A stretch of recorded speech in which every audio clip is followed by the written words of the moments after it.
As part of the State of the State earlier this month, Governor Kathy Hochul has decided to invest $1 billion in New York's mental health care.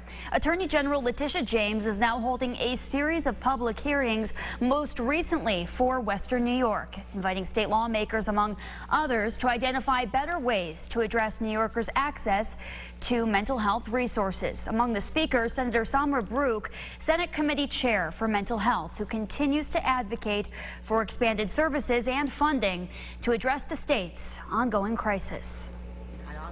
Attorney General Letitia James was in Buffalo Wednesday hosting lawmakers, doctors, and concerned members of the community with a common focus on the state of New York's mental health care. And though we are beginning to put the pieces back together, it will take years to reverse the impacts of the lack of accessible long-term psychiatric care on our communities and in this community. With a significant increase in demand for mental health services throughout the state exacerbated by the pandemic, many continue to find difficulty in reaching adequate resources in times of crisis.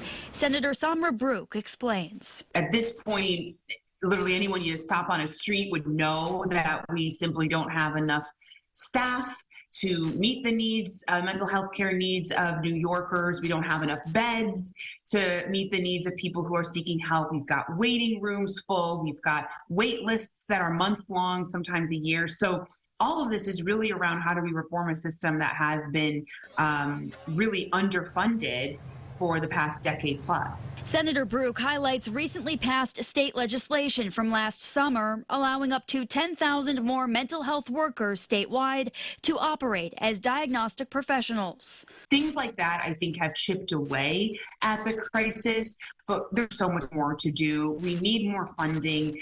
We are so under-resourced, and we have to seriously invest in our workforce. We don't have enough professionals in New York to meet the need, and so we've got to retain who we have, and we've got to be able to recruit more people. While Brook states the systematic flaws won't be resolved overnight, she says she's hopeful with continued attention at the state level, things will improve. So, as we see more groups, more elected leaders, more organizations, more voices lend themselves to this cause, I think that shows really the public that we're taking it seriously, and that at every level of government we understand that there's something that we can do to help address this. Now, as part of these hearings, written testimony from the public is being accepted by the AG's office by the end of today to contribute to future discussions on this topic. And for more information on that, simply visit the Attorney General's website.